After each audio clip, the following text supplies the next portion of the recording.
everybody, Klaire Fluffle here, and don't worry, I won't be doing that audio for long, but it's Tilt and Tumble. Oh my goodness. I've gone on and on in the past about how big of a fan I am of Tilt and Tumble, but I never really talked about the music. If this is your first Kirby soundtrack ranking video, you may think that I don't like it that much since it isn't even close to being in the top half, but you'd be mistaken. Also, please watch the other ranking videos before this one. Maybe like the video and ring the notification bell after subscribing too. If you really like these videos, you can get them 2 days early, as well as all my other future videos, on my Patreon. Maybe even get thanked like my head-patting Fluffle fan Puptrins, Biohazard, Dips Fiora, and remember, Miss K says go Pokeball. I love you guys, thank you so much!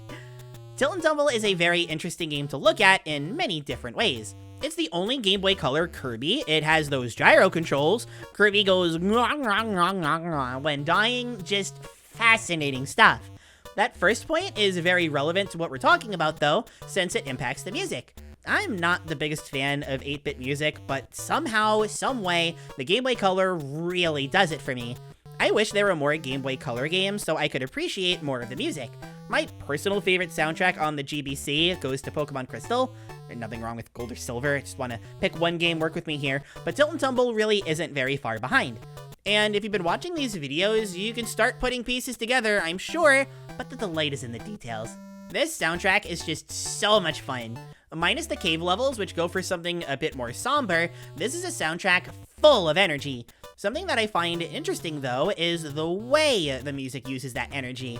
Typically, Kirby music goes all out. Think something along the lines of Big Forest from Dreamland 2, the Floral Fields from Triple Deluxe. They don't really build. They keep a steady flow of energy throughout, which is great for, being background music. And not to diss those games, they both have great soundtracks, but I also very much like when the energy builds up. Think something along the lines of Running Through the New World in Forgotten Land, or, well, a lot of the tracks in Tilt and Tumble.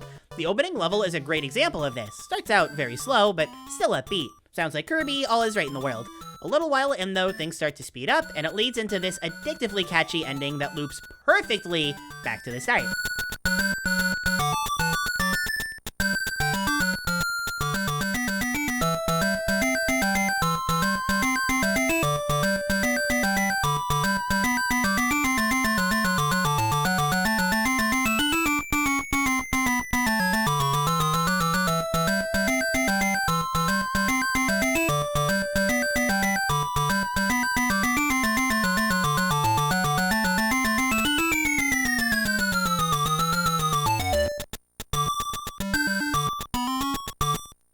The soundtrack is loaded with this. Start simple, get you accustomed to what you're playing, escalate, loop and labor the point. Or rinse repeat if you're normal. Point is, it does this a lot, and I love it. It does the reverse sometimes to a fun effect too, like with the opening, which... oh, it's so cute, I love that opening. A soundtrack that builds and builds even something random like the minigame explanation of all things though, has to at least be somewhat fun, right?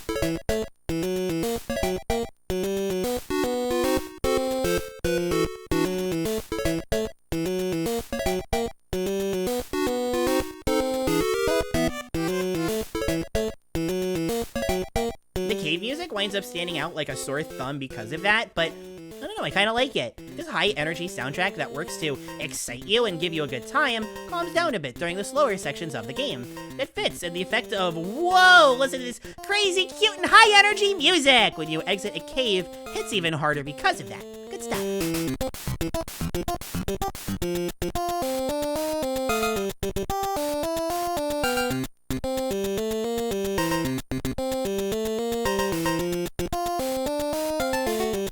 If there was a major exception to what I've been talking about though, it'd be the tracks that were carried over from Dreamland.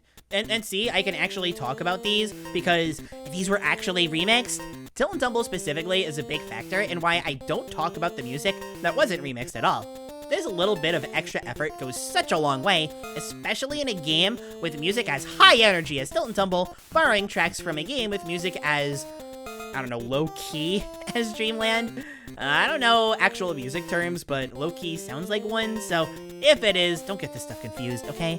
Anyways, Bubbly Clouds is a fantastic example of what I mean here. This dreamy track from the original, slow-paced and soothing to lull you into a feeling of calm as you journey through poofy clouds in the sky, made super different and injected with the addicting drug we call speed!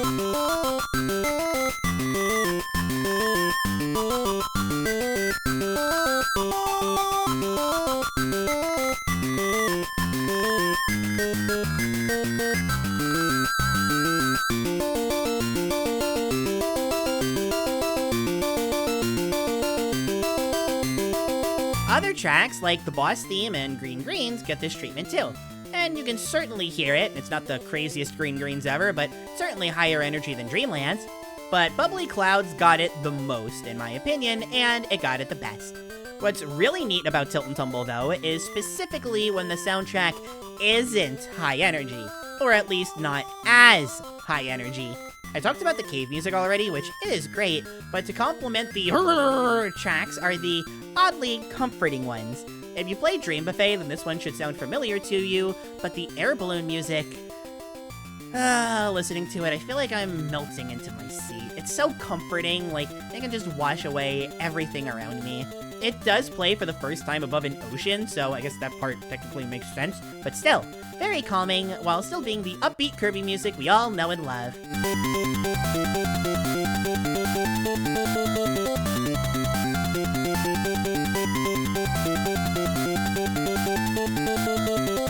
Honestly, while it's slower than most other Tilt and Tumble tracks, for something so soothing, it is very fast. That's unique, and I like it a lot. But what if there was a track that combined everything I talked about into a nice and neat little bow? Fast-paced and fun, while having a calming edge to it that helps separate it from the rest of the soundtrack, building to something at the end. It exists, and while it's going to sound anticlimactic, since Tilt and Tumble tracks don't actually have names from what I could find, it's the water stage.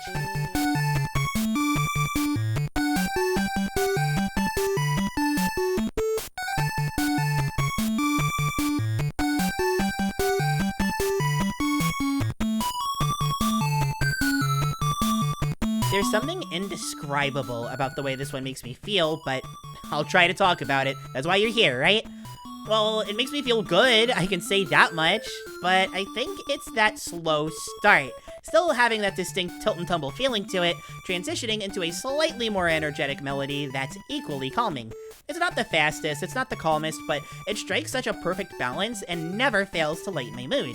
I was listening to the rest of the soundtrack for the script, and when it got to this track specifically, I already knew this was going to be my favorite one. Hearing it again was bliss. Unfortunately, this is the part where I need to talk about what I don't like about Tilt and Tumble music, and while ending on calming tracks isn't what I'd call an easy segue into gamer rage mode, if you've been listening to the music as it plays in the background, you probably have a good idea already of what my major issue is. The tracks in Tilt and Tumble, on average, don't go past the half-minute mark. They're so short. This makes things get repetitive really, really fast.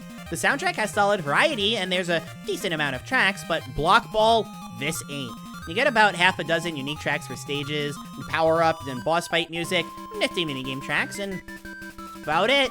Repetition sets in really quick here, and while it doesn't bother me when playing the game, it doesn't give the soundtrack much staying power outside of the game itself. It also suffers from, say it with me now everyone, a lack of strong association. I love Tilt and Tumble, but it isn't for any particular moments in the game. I just love moving around and actually engaging with it. If you were to ask me what my favorite moments are, I really don't know what I'd tell you outside of funky speedrun strats and stuff.